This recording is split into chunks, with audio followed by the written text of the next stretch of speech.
Bonjour, Rafik Mati, vous avez écrit un tweet et c'est ce qui m'a amené avec Augustin Moriot à vraiment vous demander, et j'en suis ravi de participer avec nous aujourd'hui. Votre tweet, c'était cela et je le lis. Incapable de faire régner l'ordre en Guadeloupe, le gouvernement se dit prêt à envisager l'autonomie de ce territoire.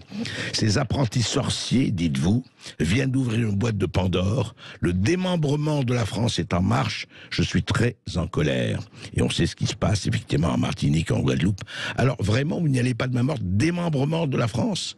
On est en train de parler d'un département français qui s'appelle la Guadeloupe. La Guadeloupe, pour moi, c'est pas, contrairement peut-être au gouvernement, c'est pas un confetti d'empire. Ce n'est pas des résidus de l'empire colonial français. La Guadeloupe, c'est la France.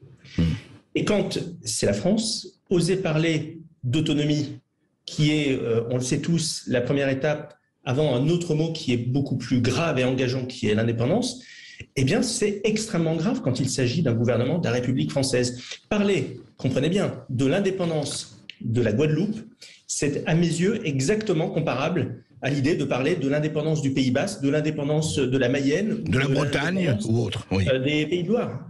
Ouais. C'est une honte, quand on est un représentant de la République française, de se projeter dans l'idée qu'un département français, c'est-à-dire quelque chose qui est censé faire corps avec la nation, avec ce qu'est la France, puisse changer de statut, non pas, en plus de ça, pour des bonnes raisons, mais tout simplement parce que l'État, aujourd'hui, n'a pas la maîtrise d'une situation. Et donc, un État qui capitule, qui est incapable de faire régner l'ordre aujourd'hui dans cet espace qui s'appelle la France, eh bien, moi, j'appelle ça une capitulation. La Guadeloupe, aujourd'hui, du fait de l'inaction du gouvernement, mais aussi des gouvernements précédents, devient paradoxalement un territoire perdu de la République. Et c'est contre ça que j'ai voulu m'élever. Et oui, un problème énorme avec nos Outre-mer qui ont été, je prononce le mot, abandonnés par la France. Vous parliez des questions d'accès à l'eau, mais je peux vous donner d'autres exemples. Aujourd'hui, le coût de la vie, par exemple à la Guadeloupe, est un tiers supérieur à celui que nous avons sur la métropole. Ce sont des territoires qui ont été abandonnés. Et ils ont été abandonnés pourquoi? Ils ont été abandonnés parce que, à l'image de beaucoup d'autres domaines, oui, eh bien, nous avons affaire à une gestion boutiquière de ce que devrait être une stratégie ambitieuse pour nos Outre-mer. Nous avons des gouvernements qui se sont succédés depuis quelques années, et celui-ci en est évidemment un exemple parmi les autres, qui regardent nos Outre-mer et s'occupent d'une certaine façon, gérer les affaires courantes. Or, moi j'affirme que nos Outre-mer ne sont non seulement pas un problème, c'est pas un endroit que l'on doit simplement administrer vu de loin, mais c'est potentiellement un levier de grandeur et de puissance énorme pour notre pays. Et dites pourquoi, Rafik Mati? Parce que ça fait de la France une puissance maritime énorme. La France, aujourd'hui, est la deuxième puissance maritime du monde, la deuxième surface maritime du monde, et peut-être la première, si on va au bout de ce qui est prévu par le protocole de Montego Bay, qui nous permet de prolonger le plateau continental. Donc la France est potentiellement la première puissance maritime du monde. La France de la mer et la France de la terre, c'est un pays qui est, d'un point de vue géographique, plus grand que la Chine. La France est l'un des seuls pays du monde qui est présent sur toutes les mers, sur tous les continents. Il y a une expression que j'emploie parfois, la France est le pays du monde dans lequel le soleil ne se couche jamais. Je considère que la mer et nos Outre-mer doivent faire partie du récit national français, du récit qui nous emmène vers la grandeur et vers la puissance. Et c'est comme ça, et uniquement comme ça, que l'on pourra faire ramener la prospérité dans ces territoires qui ont été abandonnés. La Guadeloupe, comme la Martinique, comme la Guyane, comme la Réunion, mais aussi comme la Polynésie, comme la Nouvelle-Calédonie, ne sont pas des territoires que l'on administre avec un tableau Excel à distance. Ce sont des territoires qui font partie de la France, qui font partie de la culture française et qui doivent, par-dessus tout, faire partie du récit de conquête et de puissance que doit porter notre pays.